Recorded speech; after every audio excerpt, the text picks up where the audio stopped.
Imagine you're in a forest, in the middle of nowhere. There's no Wi-Fi cell phone service, or any way to communicate with the outside world. There's not much you can do about it until now.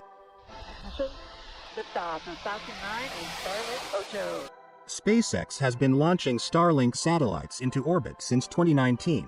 It's Elon Musk's ambitious project to provide high-speed internet anywhere, even to the most remote locations in the world. The goal is to connect the planet by delivering internet to places where it's unreliable, expensive, or just not available. But Starlink is also being created for another reason. There's a bigger purpose behind it, which I'll get to at the end of this video. So how exactly does Starlink work? SpaceX is using its Falcon 9 rocket to launch about 60 Starlink satellites at a time. The satellites are stacked on top of each other. Those Starlink satellites are separating from the second stage right in front of you right now. The satellites are placed at a relatively low altitude in space, because the closer you are to Earth, the lower the latency. Latency refers to how much time it takes for a signal to travel to its destination and back. So low latency gives you a higher internet speed. Starlink speed will be good enough for competitive gaming.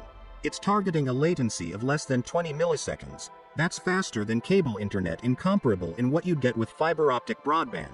1,000 satellites will be enough for basic service, but SpaceX wants to get 12,000 of these satellites into orbit. As of June 13, 2020, SpaceX has launched 540. The company has actually applied for permission to launch up to 42,000 satellites, although it's not guaranteed that they'll actually launch that many. Why so many? Because the satellites are so much closer to Earth, they cannot be stationary.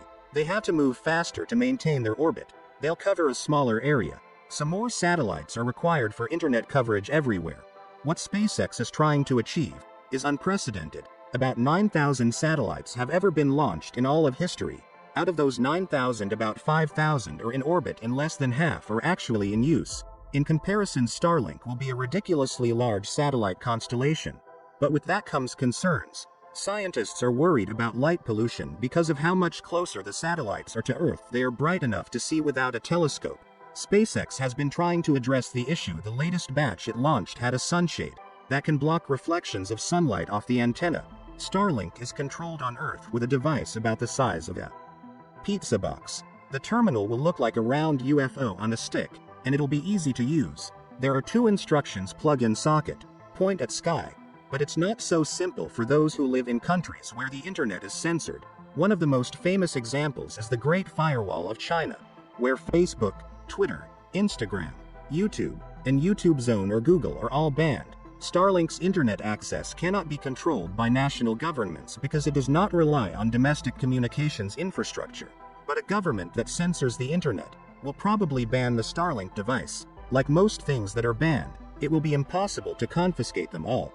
But countries can also try to jam the satellite signals, or take it one step further. Elon once said this about what China could do.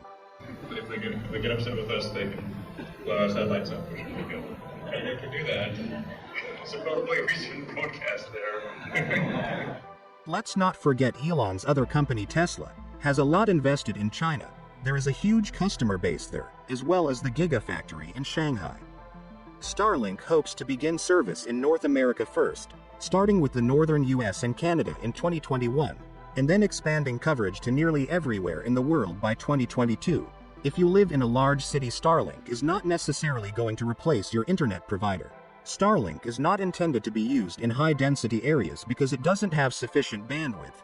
The focus is on reaching places that don't have coverage or where coverage is weak.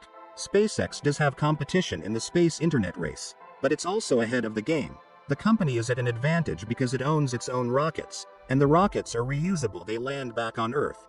That is key because it significantly brings down the cost of each launch. The British startup OneWeb was a competitor, but earlier this year it filed for bankruptcy. Amazon's Project Kuiper also wants to bring you high-speed internet from space. Its CEO Jeff Bezos is the owner of Blue Origin, which is also developing reusable rockets. SpaceX has not said how much the Starlink service will cost as of the publishing of this video, but this is meant to generate a lot of revenue for the company. SpaceX estimates Starlink will eventually bring in $30 billion a year. That's about 10 times more than the annual revenue it expects from its core rocket launch business. So at the beginning of the video I talked about how there's a bigger purpose for the creation of Starlink. The bigger goal is this: The revenue from Starlink will be used to support Elon's greatest ambition. I cannot emphasize this enough. This is the thing that we need to do. We must make life sustainably multiplanetary. Starlink will help fund the development of a city on Mars. There are also plans to use the satellite system on the Red Planet too. So Starlink is not just a standalone project, it's a piece of a puzzle, leading to a larger goal. It's not an end, but a means to an end. That end is civilization on another planet. I hope you enjoyed that video about Starlink. Hey guys, I'm George, the creator of Gaff News. If you liked what you saw, give us a like and don't forget to subscribe to our channel. I'm gonna be doing a lot more videos on topics that I find super interesting, so I hope you'll join me along this ride.